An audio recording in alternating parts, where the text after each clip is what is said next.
We are back in the Keser Shem Tov today, and we are going to be speaking about how da'at, which is knowledge, or the lack of knowledge, is actually the most pain a person can experience. If you think about your life, or just life in general, there can be all these difficulties. But if you had a bird's eye view, let's say from God's perspective, and you knew how each one of those difficulties was actually only concealed goodness, meaning it was painful to be in it, but you knew from a bird's eye view that it was actually the best for you, and you had that knowledge of it, then it wouldn't be so painful, right? Similarly, let's say a child, God forbid, or just as an example, is going for a surgery, and the child doesn't understand why there's all this pain, it doesn't have the ability to express itself, then it's very painful for the child. But let's say you or another adult is going in for surgery, but they have a clear understanding, a clear dot of, oh, I'm gonna get this surgery, and then this body part's gonna be more healthy, and then I'll be able to go, back to living a normal life. Then, even though it's painful, and even though you'd rather not have the surgery, having that knowledge, that understanding of why it has to happen is very comforting, right? And so, as much as possible, we want to gain as much dot in our lives. And the way to get true dot is through Torah study, because that's really the only way. All right, so we are in 25, which is on page 83 in this book. And he's going to start. Me'abesht, kasher yodea ha'adam nigei levavo shu choli hanefesh v'soda katnut. When a person has the awareness or the knowledge that they have a kind of a lesion of the heart, let's say a pain, right? Which is more of a spiritual pain. Shehu choli hanefesh v'soda katnut, which is an ailment of the soul, which is a state of katnut. Katnut is constricted consciousness. It's when you don't have dot. It's when you wake up and yesterday was amazing, your Torah learning was good, and then you just feel like you're in a kind of a lazy state or a state of tiredness. There's all these ups and downs, ebbs and flows.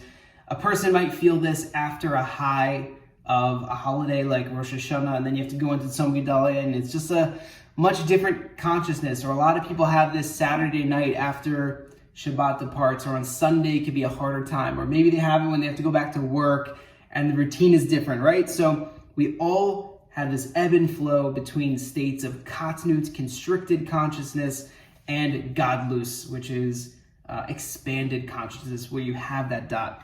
So he says that a person can have this ailment or this illness, which is a kind of an illness of the soul, which is this state of constricted consciousness. And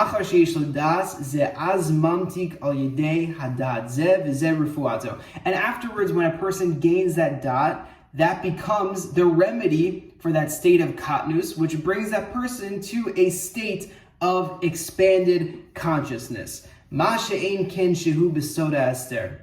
this is a little bit different than the secret of Hester, which is concealment, which I guess it's not this week because we read Rosh Hashanah, but we have Parshat Ha'azinu coming up soon, and I believe in that there's a pasuk of Hester Astir, which he's going to get into, which means Hashem says, if you don't listen, then I'm going to surely hide myself. Or in other words, there's going to be a double concealment, which we'll talk more about that.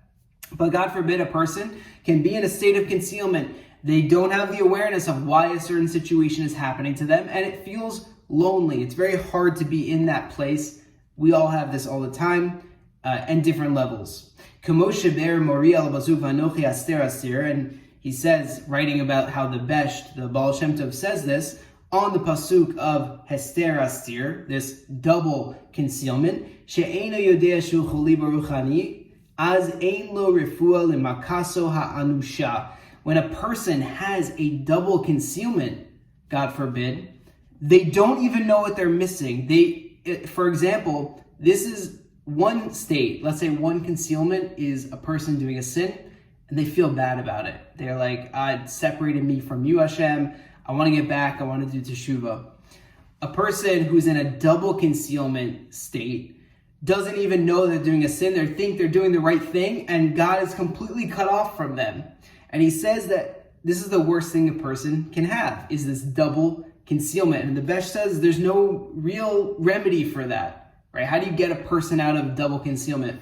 Now, Baruch Hashem, my Rebbe Reb Nachman of Breslov explains in Likutei Moran 56, he goes into depth about a single concealment and a double concealment, and there is a way out of the double concealment, right? Rabbi Nachman famously said, Ein shum yeush ba'olam kol, there's no such thing as despair in the world at all. It does not exist. And so there is a way out of the double concealment. One of the ways, aside from calling out, aside from realizing that within the double concealment, which is the most constricted, it seems like Hashem is so far that even Hashem is there because Hashem sustains everything. Think about this for a second. In Torah Devorah, it goes through the 13 attributes of mercy. One of the attributes relates to this idea that Hashem allows a sinner to sin, gives them the life force. And I mean sinner, like everyone, I do things wrong as well. Many things. I have a list of 50 things before Rosh Hashanah. But even when I did one of those things, Hashem still gave me the life force. How merciful is Hashem that he will let me do a sin, and he will also give me the capacity for teshuvah to get back. It's mind-blowing.